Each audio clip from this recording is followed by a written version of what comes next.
Assalamualaikum warahmatullahi wabarakatuh. Salam sejahtera untuk kita semua. Om Swastiastu, Namo Buddhaya, dan salam kebajikan. Perkenalkan, nama saya Maulidia Dinda Salsabila dan rekan saya Alia Tarisa Ramadina. Di sini kami dari kelompok 14 akan membahas tentang materi yang sangat menarik dalam mata kuliah Ekonomi Kerakyatan yang berjudul Strategi Menghadapi Perdagangan Bebas dan Dominasi Asing. Sebelum kita masuk ke dalam inti pembahasan, saya akan menjelaskan terlebih dahulu mengenai bagaimana kondisi dan penyebab perdagangan bebas serta dominasi asing dapat terjadi di Indonesia. Sehingga teman-teman sekalian memiliki sedikit gambaran mengenai hal yang akan kita bahas dalam beberapa waktu ke depan. Setelah hampir 76 tahun Indonesia merdeka, negara ini masih juga memiliki tingkat ketergantungan yang cukup tinggi dengan asing. Era globalisasi juga mendukung kondisi ini. Pengaruh globalisasi terlihat jelas dalam kehidupan perekonomian nasional. Salah satu contohnya adalah berlakunya kebijakan perdagangan bebas dan dominasi asing. Dominasi asing kini telah merebak di berbagai sektor strategis seperti perbankan, energi dan sumber daya mineral, telekomunikasi, serta perkebunan. Kondisi dominasi asing ini terjadi disebabkan oleh regulasi pemerintah Indonesia dari zaman Orde Baru sampai dengan sekarang. Di masa lalu, pemerintah mengeluarkan regulasi yaitu mengundang para investor asing untuk menanamkan modalnya di Indonesia dengan tujuan untuk mengembangkan perekonomian. Namun, hingga saat ini, industri dalam negeri ternyata belum siap untuk bersaing dengan asing. Ketidaksiapan ini lagi-lagi disebabkan karena regulasi pemerintah yang kurang mendukung, seperti kurangnya infrastruktur, tidak adanya insentif dari pemerintah untuk melakukan penelitian, dan ketidaksiapan sumber daya manusia. Selain itu, pemerintah dan masyarakat juga dianggap belum siap ketika dihadapkan dengan era perdagangan bebas. Banyaknya produk impor dengan harga yang cukup murah dan kualitas yang lebih unggul merupakan salah satu pukulan telak bagi pelaku ekonomi di negara ini. Perdagangan bebas tanpa pajak dan cukai kian menjadi model penjajahan baru dalam dunia ekonomi. Lantas, sebagai generasi muda, bagaimana strategi dalam menghadapi perdagangan bebas dan dominasi asing? Kita akan bahas itu semua dalam video ini. Pada materi kali ini, kita akan membagi ke dalam beberapa bahasan, yaitu yang pertama, pengertian proteksionisme, yang kedua, spesifikasi kualitas produk, yang ketiga, spesifikasi produk unggulan, yang keempat, dukungan infrastruktur, yang kelima, gerakan cinta produk dalam negeri, dan yang terakhir, proses hilirisasi industri sumber daya alam. Strategi pertama untuk menanggulangi arus ekonomi pasar bebas dan dominasi asing adalah dengan membuat sebuah regulasi yang dilakukan oleh pemerintah. Negara harus mampu membuat suatu kebijakan yang pro pada rakyat. Misalnya, pemerintah harus membuat undang-undang terkait masalah investasi, sehingga para pemodal tidak bisa seenaknya mendirikan sebuah usaha. Cara ini dikenal dengan nama proteksionisme. Proteksionisme adalah kebijakan ekonomi yang membatasi perdagangan bebas antar negara melalui cara tata niaga, pemberlakuan tarif bea masuk impor atau tarif protection, jalan pembatasan kuota atau non-tarif protection, sistem kenaikan tarif, dan berbagai aturan sebagai upaya menekan impor, bahkan larangan impor. Sederhananya, apapun ancaman terhadap produk lokal harus diminimalkan. Proteksionisme ini bertentangan dengan prinsip pasar bebas. Setiap negara melakukan proteksionisme untuk mengamankan produk dalam negerinya. Namun, proteksionisme yang berlebihan bisa menyebabkan perdagangan antar negara terganggu. Akibatnya, resesi ekonomi global akan terus berlanjut jika tidak ada kesepakatan dan penegasan aturan mainnya. Untuk itulah, berbagai kebijakan telah disusun untuk mencapai tujuan proteksionis. Antara lain, yang pertama adalah kuota impor. Kuota adalah instrumen yang sering digunakan untuk mencapai tujuan proteksionis. Kuota impor bertujuan untuk mengurangi kuantitas dan meningkatkan harga pasar dari barang-barang impor. Dampak ekonomi dari kuota impor mirip dengan tarif, kecuali bahwa pendapatan pajak keuntungan dari tarif sebagai gantinya akan dibagikan kepada mereka yang menerima lisensi impor. Yang kedua adalah hambatan administrasi. Pemerintah harus menggunakan berbagai aturan administratif, misalnya seperti mengenai keamanan pangan, standar lingkungan, keselamatan listrik, dan sebagainya, sebagai cara untuk menghambat impor produk asing. Yang ketiga adalah subsidi ekspor. Subsidi ekspor sering digunakan oleh pemerintah untuk meningkatkan ekspor.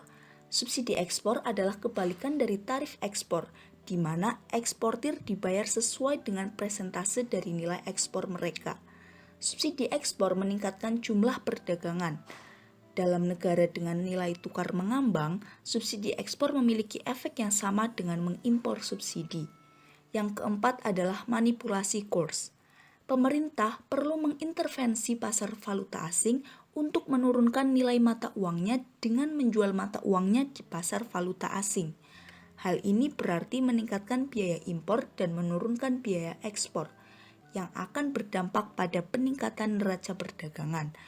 Namun, kebijakan ini hanya efektif dalam jangka pendek saja, karena berpotensi menyebabkan inflasi di negara tersebut yang justru nantinya akan meningkatkan biaya ekspor dan mengurangi harga relatif impor. Yang kelima adalah tarif atau pajak yang dikenakan pada barang impor dan ekspor. Tarif biasanya bervariasi sesuai dengan jenis barang yang diimpor. Tarif impor akan meningkatkan biaya untuk importir dan meningkatkan harga barang impor di pasar lokal, sehingga akan menurunkan jumlah barang yang diimpor. Tarif juga dapat dikenakan pada ekspor dan ekonomi dengan kurs mengambang. Tarif ekspor memiliki efek yang sama dengan tarif impor. Namun, tarif ekspor sering dianggap sebagai menyakiti industri lokal, sementara tarif impor dianggap membantu industri lokal. Oleh karena itu, tarif ekspor jarang diimplementasikan. Yang keenam adalah undang-undang anti-dumping. Dumping adalah praktik dagang yang dilakukan oleh eksportir dengan cara menjual barang di luar negeri dengan harga yang lebih murah dibandingkan harga di dalam negeri. Praktik dumping dianggap sebagai hambatan karena praktik perdagangannya yang tidak jujur dan tidak adil. Selain itu, praktik dumping juga dapat merusak pasar dan merugikan produsen pesaing di negara pengimpor. Untuk mencegah terjadinya praktik dumping, negara-negara di dunia menerapkan kebijakan anti-dumping. Anti-dumping merupakan bentuk kebijakan negara importir untuk menghadapi praktik dumping yang dianggap dilakukan oleh negara eksportir. Sebelum melakukan kebijakan anti-dumping, biasanya negara importir harus melakukan langkah-langkah pembuktian bahwa praktik dumping benar-benar dilakukan oleh produsen negara eksportir. Kebijakan anti-dumping biasanya berupa pengenaan tarif tambahan terhadap produk impor yang dijual dengan harga dumping. Pendukung anti-dumping berpendapat bahwa mereka mencegah pembuangan barang asing dengan harga lebih murah yang berpotensi menyebabkan perusahaan-perusahaan lokal untuk berhenti beroperasi. Namun, dalam praktiknya, undang-undang anti-dumping biasanya digunakan untuk menerapkan tarif perdagangan eksportir asing. Yang terakhir adalah subsidi langsung. Pemerintah perlu memberikan subsidi langsung dalam bentuk pinjaman murah kepada perusahaan lokal yang tidak dapat bersaing dengan baik terhadap impor asing. Subsidi diakui untuk melindungi pekerjaan lokal dan untuk membantu perusahaan lokal menyesuaikan diri dengan pasar dunia. Strategi yang kedua yaitu spesifikasi kualitas produk. Sekarang ini, dalam memilih suatu produk, konsumen bukan hanya melihat dari kemasannya saja. Konsumen akan memberikan penilaian tersendiri terhadap produk yang akan dipilih sebelum melakukan atau memutuskan suatu pembelian. Oleh karena itu, produsen atau pengusaha perlu memperhatikan kualitas produk yang ditawarkan demi menunjang penjualan produk.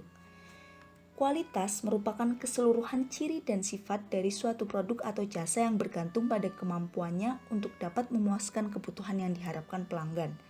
Kualitas dapat terpenuhi ketika perusahaan dapat memberikan produk sesuai dengan apa yang diharapkan pelanggan, bahkan melebihi harapan pelanggan. Perusahaan yang menawarkan kualitas akan menciptakan hubungan baik dengan pelanggan. Hubungan baik yang sudah tercipta dalam jangka panjang inilah akan membuat perusahaan mengerti terhadap kebutuhan yang diharapkan pelanggan. Hal seperti ini yang akan memberikan keuntungan positif bagi perusahaan. Kualitas produk menjadi hal penting yang harus dimiliki oleh sebuah produk. sehingga produsen dituntut untuk menghasilkan produk yang berkualitas agar dapat menarik perhatian konsumen dan memenangkan pasar. Ada beberapa dimensi kualitas produk menurut Ciptono yang dikembangkan dan dapat digunakan sebagai kerangka perencanaan strategis dan analisis. Dimensi-dimensi tersebut adalah yang pertama kinerja, yang kedua keistimewaan tambahan, yang ketiga kehandalan, yang keempat kesesuaian, yang kelima daya tahan, yang keenam kemampuan pelayanan, yang ketujuh estetika, dan yang terakhir adalah kualitas yang dipersepsikan. Strategi selanjutnya adalah melalui produk unggulan. Produk unggulan menggambarkan kemampuan suatu daerah menghasilkan produk, menciptakan nilai, memanfaatkan sumber daya secara nyata, memberi kesempatan kerja, mendatangkan pendapatan bagi masyarakat maupun pemerintah, memiliki prospek untuk meningkatkan produktivitas dan investasinya.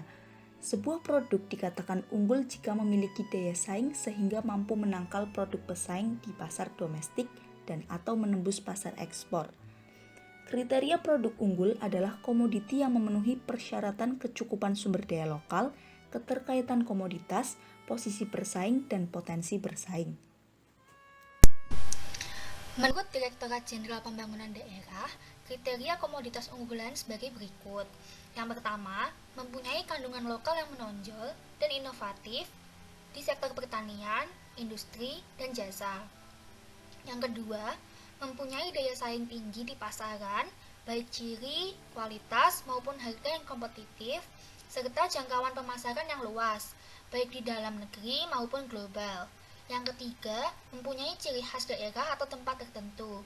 Yang keempat, mempunyai jaminan dan kandungan bahan baku yang cukup banyak, stabil, dan berkelanjutan. Yang kelima, difokuskan pada produk yang mempunyai nilai tambah yang tinggi, baik dalam kemasan maupun pengolahannya. Yang keenam, secara ekonomi, menguntungkan dan bermanfaat untuk meningkatkan pendapatan dan kemampuan sumber daya manusia. Dan yang terakhir, ramah lingkungan, berkelanjutan, serta tidak merusak budaya setempat. Selanjutnya, strategi yang keempat adalah dukungan infrastruktur. Infrastruktur sendiri merupakan faktor yang penting dalam menentukan lokasi kegiatan ekonomi agar dapat berkembang di daerah tertentu. Kondisi infrastruktur yang baik mengurangi efek jarak antar daerah, mengintegrasikan pasar nasional, dan menghubungkannya untuk pasar di negara dan daerah lain dengan biaya yang rendah. Selain itu, kualitas dan luasnya jaringan infrastruktur secara signifikan mempengaruhi pertumbuhan ekonomi dan juga mengurangi kesenjangan pendapatan serta kemiskinan. Dukungan infrastruktur ini telah terbukti menjadi kunci dari perekonomian beberapa negara. Contohnya seperti di Cina, yang mana telah memberikan 3 manfaat besar, yaitu peningkatan fasilitas produksi dan menstimulasi aktivitas ekonomi, pengurangan biaya transaksi dan transportasi yang berdampak pada peningkatan daya saing, dan terbukanya akses kesempatan kerja bagi golongan bawah. Strategi yang kelima adalah gerakan cinta produk dalam negeri. Gerakan Cinta Produk Indonesia merupakan bagian dari upaya menghadapi dominasi asing. Kampanye gerakan Aku Cinta Indonesia itu bertujuan untuk menggugah rasa bangga terhadap produk Indonesia. Kegiatan kampanye itu harus melibatkan seluruh komponen bangsa. Perlu dilakukan suatu rangkaian kegiatan jangka panjang yang terpadu dan berkelanjutan, yang mencakup 4 tahapan kegiatan, yaitu 1. Membangun kesadaran, awareness, 2. Membangun minat, interest, 3. Menumbuhkan rasa setia, desire, dan yang keempat, tahapan bertindak mengajak pilihan lain, atau action. Logo 100% Cinta Indonesia sendiri memiliki makna yang mudah dimengerti oleh berbagai bangsa, dan merupakan petunjuk yang mengingatkan serta menyadarkan bahwa Indonesia pantas maju sebagai bangsa kreatif. Warna-warni yang ada pada logo merefleksikan keragaman dan kekayaan sumber daya, budaya, dan kreativitas bangsa Indonesia. Strategi yang terakhir adalah proses hilirisasi industri sumber daya alam. Program hilirisasi bertujuan untuk menambah nilai tambah komoditas ekspor. Kebijakan hilirisasi industri berbasis sumber daya alam, SDA, itu dapat mendorong pertumbuhan investasi di dalam negeri. Hilirisasi industri juga harus berfokus pada sektor serta komoditas yang menjadi andalan Indonesia. Hilirisasi industri berbasis agro, migas, dan bahan tambang mineral memang menjadi program prioritas utama. Contoh bahan mentah yang cukup berlimpah di Indonesia dan memiliki nilai tambah apabila diolah terlebih dahulu adalah kelapa sawit yang dapat diolah menjadi bioenergy, kayu yang diolah menjadi berbagai produk, karet, kakao, dan sebagainya. Nilai tambah industri dalam negeri harus dicapai dengan hilirisasi industri berbasis sumber daya alam, penguasaan pasar domestik maupun ekspor, serta perluasan tenaga kerja. Pemerintah bisa membantu dengan menerapkan insentif pajak terhadap ekspor barang jadi yang lebih rendah dari barang mentah dengan harapan eksportir akan mulai berpikir untuk mengekspor barang olahan yang tentu harga jualnya lebih tinggi daripada barang mentah. Jadi, dari beberapa strategi yang telah kami sebutkan, tentunya sangat diperlukan peran pemerintah dan peran pelaku ekonomi itu sendiri. Keuntungan dari diterapkannya solusi-solusi tersebut pada umumnya adalah 1. Meningkatkan daya saing Indonesia dalam persaingan global. 2. Membantu pelaku usaha lokal untuk bertahan, bahkan ikut bersaing di kancah dunia. Dan yang terakhir, meningkatkan pengetahuan masyarakat melalui transfer teknologi dari negara maju. Berikut adalah beberapa sumber yang kami gunakan untuk materi presentasi kali ini. Saya rasa cukup sekian presentasi dari kelompok kami. Kurang lebihnya saya mohon maaf. Wassalamualaikum warahmatullahi wabarakatuh.